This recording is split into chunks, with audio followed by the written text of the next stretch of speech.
소위 MZ세대가 사회 전반은 물론 기업 경영에 있어 이슈의 중심에 서면서 이들에게 관심이 집중되고 있다. 그러나 다양한 세대가 함께 공감하며 일해야 하는 조직에서 특정 세대가 겉으로 드러내는 특성에만 집중한다면 달이 아닌 손가락을 바라보는 우를 범할 우려가 크다.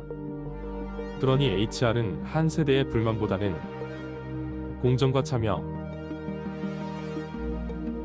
그리고 유연성을 중심으로 모든 세대가 조화를 이루는 뼈를 만들어야 한다.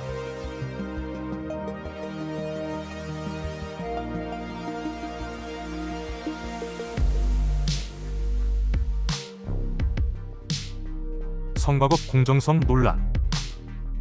블라인드와 SNS를 통해 움직이는 사무직 노조의 등장 등 2021년을 뒤흔든 HR 이슈의 중심에는 이른바 MZ세대가 있었다.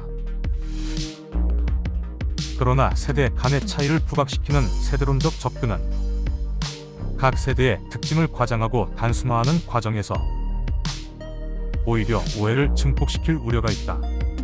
또한 각 세대가 내는 부정적인 목소리에 집중함으로써 문제의 근본적 해결보다는 불만을 줄이는데 대증요법으로 이어지는 경우도 적지 않다. 분명한 것은 그 어떤 세대도 돌연변이나 결종이 아니다. 성장 과정 속에서 쌓아온 경험과 이해관계가 서로 다르기 때문에 같은 변화 앞에서 상이한 반응을 보일 뿐이다.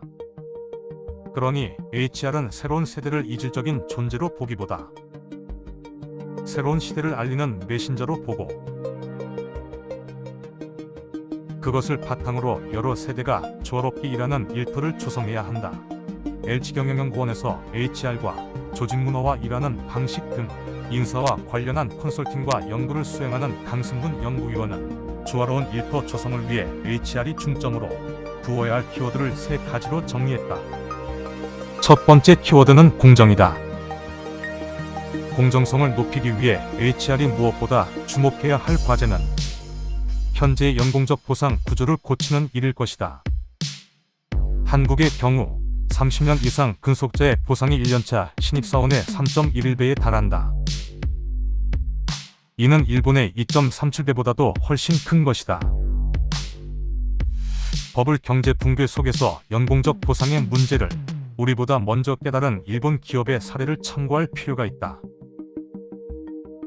캐논이나 토요타와 같은 일본 기업들은 점진적 노력을 통해 정기적 승급을 폐지하고 연차가 아닌 성과와 역할 중심의 보상을 강화함으로써 연봉성을 낮추는 데에 성공했다. 우리 역시 긴 호흡으로 성과와 역할에 근거한 공정한 보상 제도로 탈바꿈해야 한다. 두 번째 키워드는 구성원의 참여다. MZ세대 구성원들은 수동적인 제도의 수용자로 머무는 데 만족하지 않고 스스로 참여함으로써 일의 의미를 찾고자 한다. 따라서 많은 기업이 성과지표 및 목표 수준을 정함에 있어 구성원들의 참여 수준을 높이고 있다.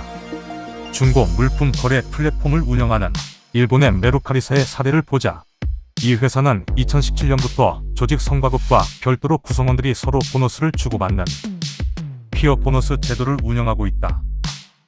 직원들은 매주 금액으로 환산 가능한 포인트를 받아 이를 공개적으로 동료에게 협업에 대한 감사의 메시지와 함께 전달할 수 있다. 성과급의 주체가 된 구성원들은 높은 호응과 만족도를 보이고 있다. 세 번째 키워드는 유연성이다. 작년 워크트렌드 인덱스 조사에 따르면 73%의 근로자들은 팬데믹 이후에도 원격 근무의 지속을 원한다고 한다. 유연성이 특정 세대의 요구가 아닌 전반적인 흐름이 된 것이다. 기술 인력 선발을 위한 온라인 채용 테스트를 지원하는 코딜리티사의 사례를 보자.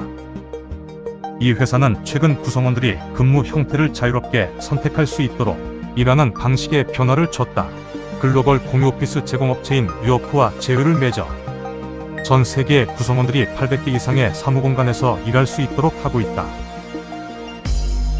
빠른 변화는 앞으로도 HR 담당자들에게 예측 못한 새로운 화두를 던질 것이다. 그러나 단 한 가지 확실한 것은 조직이 단일한 특성을 지닌 하나의 세대만으로 운영될 수는 없다는 사실이다. HR 기능이 특정 세대가 아닌 다양한 구성원의 목소리를 듣는 것이 모든 세대가 조화를 이루며 일할 수 있는 일터를 구축하는 첫걸음임을 잊어서는 안 될 것이다.